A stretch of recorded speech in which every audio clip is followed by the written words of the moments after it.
La palabra de Dios transforma.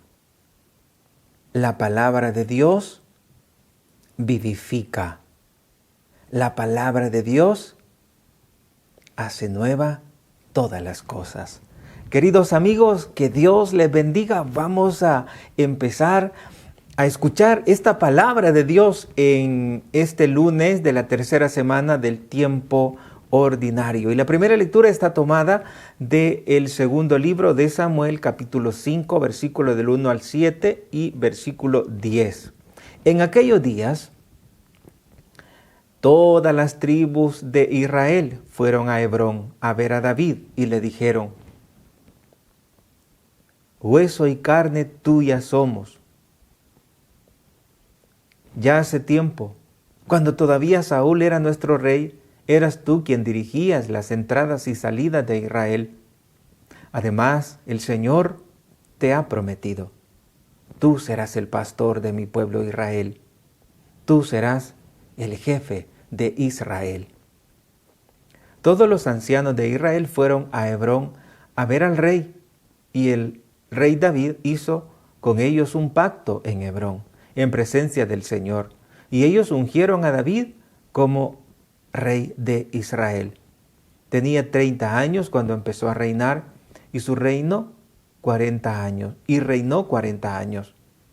Tenía 30 años cuando empezó a reinar, y reinó 40 años. En Hebrón reinó sobre Judá 7 años y medio, y en Jerusalén reinó 33 años sobre Israel y Judá. El rey y sus hombres marcharon sobre Jerusalén contra los jebuseos que habitan el país. Los jebuseos dijeron a David: no entrarás aquí.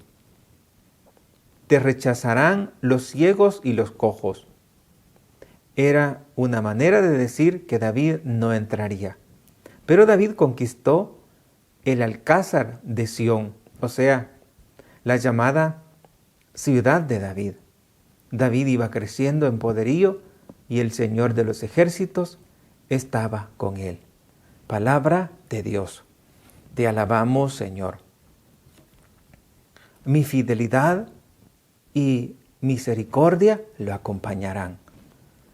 Salmo 88. Un día hablaste en visión a tus amigos: he ceñido la corona a un héroe. He levantado a un soldado sobre el pueblo. Mi fidelidad y misericordia lo acompañarán. Encontré David, mi siervo, y lo he ungido con óleo sagrado, para que mi mano esté siempre con él, y mi brazo lo haga valeroso. Mi fidelidad y misericordia lo acompañarán. Mi fidelidad y misericordia lo acompañarán. Por mi nombre crecerá su poder. Extenderé su riqueza hasta el mar y su derecha hasta el gran río. Mi fidelidad y misericordia lo acompañarán. Nuestro Salvador Jesucristo destruyó la muerte y sacó a la luz la vida por medio del Evangelio. Y ahora, queridos hermanos, vamos a escuchar el Evangelio tomado de San Marcos, capítulo 3, versículo del 22 al 30. En aquel tiempo, los escribas que habían bajado de Jerusalén decían: tiene dentro a Belcebú y expulsa a los demonios con el poder del jefe de los demonios. Él los invitó a acercarse y les puso estas parábolas. ¿Cómo va a echar Satanás a Satanás? Un reino en guerra civil no puede subsistir. Una familia dividida no puede subsistir. Si Satanás se rebela contra sí mismo para hacerse la guerra, no puede subsistir. Está perdido. Nadie puede meterse en casa de un hombre forzudo para arramblar con su ajuar, si primero no lo ata. Entonces podrá arramblar con la casa. Creedme, todo se les podrá perdonar a los hombres, los pecados y cualquier blasfemia que digan. Pero el que blasfeme contra el Espíritu Santo no tendrá perdón jamás. Cargará con su pecado para siempre. Se refería a los que decían que tenía dentro un espíritu inmundo. Palabra del Señor. Gloria y honor a ti, Señor Jesús. Queridos hermanos, la primera enseñanza que podemos tomar en este Evangelio es que si usted está con Dios, siempre le va a ir bien. Bien, pero espiritualmente, pero externamente tendrá mucha tribulación. Y lo hemos escuchado en la primera lectura. David dice que se encontró con unas personas que no mucho lo querían. Y dice, tenía 30 años cuando empezó a reinar y reinó 40 años. Y dice, el rey y sus hombres marcharon sobre Jerusalén contra los jebuseos que habitaban el país. Los jebuseos dijeron a David, no entrarás aquí, te rechazarán los ciegos y los cojos. Era una manera de decir que David no entraría. Pero David conquistó el Alcázar de Sión, o sea, la llamada ciudad de David. David iba creciendo en poderío y el Señor de los ejércitos estaba con él. Cuando los jebuseos le dicen, no habitarás, te van a rechazar los ciegos y los cojos. Pero David iba con el poder de Dios. Y el que va con el poder de Dios ciertamente va a encontrar obstáculos externos. Porque sería contradictorio no encontrar obstáculos. Porque nuestra guerra, como dice la misma palabra de Dios, es contra los espíritus que vagan por los cielos. Es decir, vamos a tener mucha tribulación. Pero que en medio de esa tribulación, Dios le acompaña a todo aquel que quiere vivir para Dios, a toda aquella persona que ha optado por hacer la voluntad de Dios en este caminar. Y el Salmo dice, encontré a David mi siervo y lo he ungido con el óleo sagrado. Ustedes y yo, todos los bautizados, hemos sido ungidos con el óleo sagrado y Dios nos ama y Dios está con nosotros. Es más, somos templos de su Espíritu. El Espíritu Santo habita en tu vida, habita en mi vida. Y ese habitar debe ser respetado en nosotros, por nosotros mismos y también por los demás. Y ese habitar de Dios en nuestras vidas también nos debe de llevar a obrar con mucha convicción, con mucha fe, así como lo hizo David. Cualquier dificultad que tengas, cualquier adversidad que puedas tener, ten en cuenta, Dios está conmigo y Él me acompaña. Y como dice el salmista, mi fidelidad y misericordia lo acompañarán. Por mi nombre crecerá su poder. Exactamente lo que dice en otra parte el salmo, un salmo que dice, si el Señor no guarda la ciudad, en vano se gastan los vigilantes. Si el Señor no construye la casa, en vano trabajan los albañiles. Porque todo nos viene de Dios. Todo el éxito que puedas tener, Dios, es porque Dios te lo concede. Todo lo que podamos vivir es porque Dios lo permite. Es porque Dios lo quiere así. Porque Dios quiere manifestar su gloria en nosotros. Porque Él ha hecho una promesa. Mi fidelidad y misericordia lo acompañarán. Y usted está ungido por el Espíritu Santo. Usted es ungido por el Espíritu Santo. Y dice, por mi nombre crecerá su poder. Extenderé su izquierda hasta el mar y su derecha hasta el gran río. Y le dio un gran poderío a David. Dios también nos ha dado el poder como le dijo a los 72, cuando venían contentos de evangelizar porque los demonios se sometían, y ellos admirados y decían, Señor, hasta los demonios se nos someten en tu nombre. Es algo poderoso lo que Dios nos ha dado y que solo tenemos que obrar en nombre de Él. Tenemos que saber aprovechar la fuerza que Él nos ha dado. Y en el Evangelio encontramos siempre la fuerza del mal queriendo impedir que el elegido de Dios, el ungido, pueda salir adelante con el proyecto de Dios. Y encontramos aquí a aquellos hombres que decían que Jesús estaba actuando con el poder del demonio. ¿Y por qué decían eso? Porque en Jesús había algo especial, que no era normal para aquel público.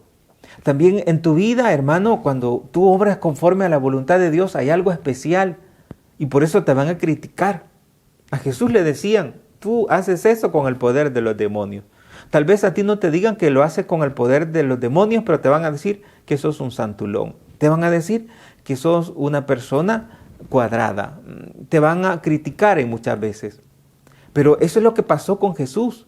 Y por lo tanto, no debemos de extrañarnos que mientras estamos aquí, tenemos que pasar esa tribulación. Pero que si perseveramos hasta el fin, nos vamos a salvar. Porque así lo ha dicho el Señor, el que él persevera hasta el fin, ese se salvará.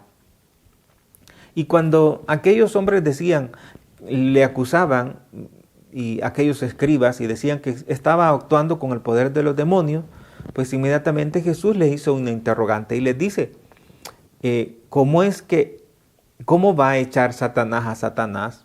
¿Cómo el demonio va a estar dividido entre él mismo? Un reino en guerra o civil no puede subsistir. Una familia dividida no puede subsistir. Aquí el Señor indirectamente pues nos está diciendo que tratemos de vivir la unidad en nuestras casas. Si no querés en tu casa, ¿quién va a querer verdaderamente a los de tu casa? Si no los amas verdaderamente, ¿quiénes le van a amar verdaderamente a esa persona? Si ni siquiera los de la casa no le quieren.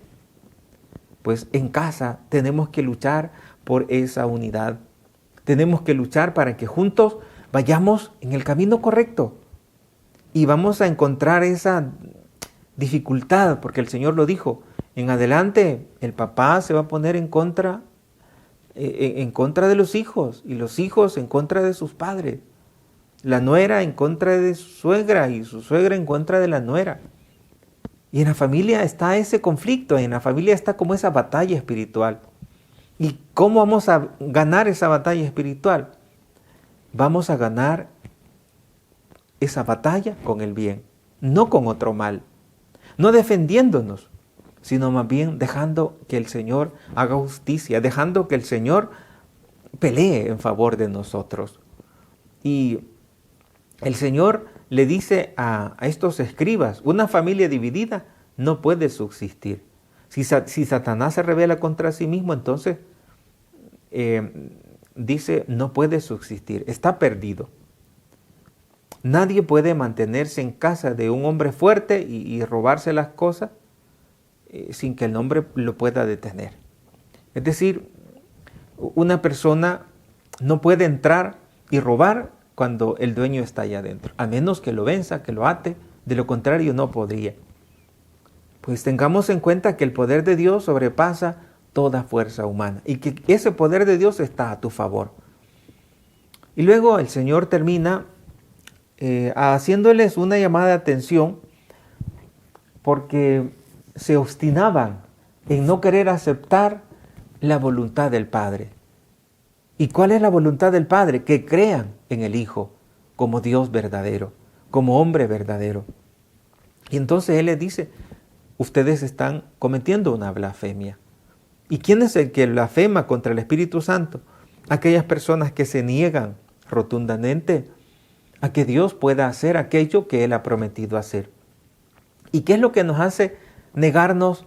¿Qué es lo que nos hace no creer? ¿Qué es lo que nos hace oponernos a que Dios haga esa obra maravillosa? ¿Qué es lo que nos hace ponernos en blasfemia contra el Espíritu Santo?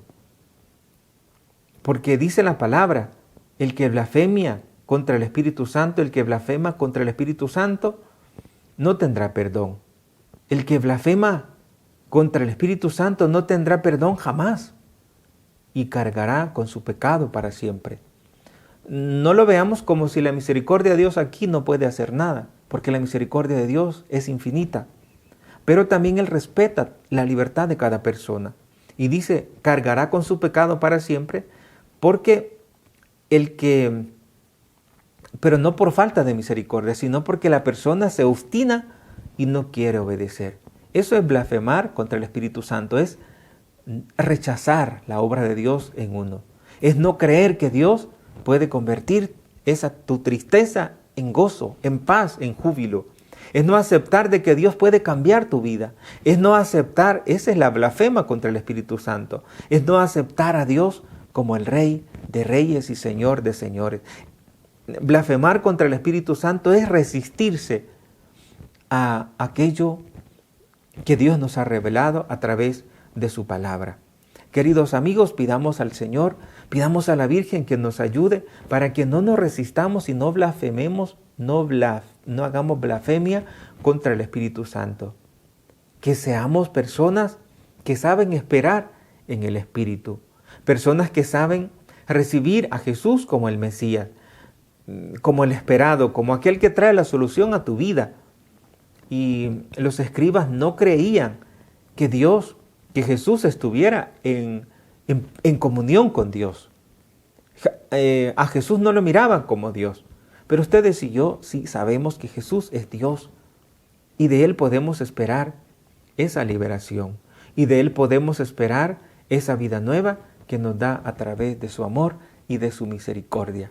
Queridos amigos, yo los bendigo en el nombre del Padre y del Hijo y del Espíritu Santo. Amén. Le pido a la Virgen Santísima que te guarde en su corazón inmaculado. Y nos vemos el día de mañana, si Dios lo permite, por este mismo canal.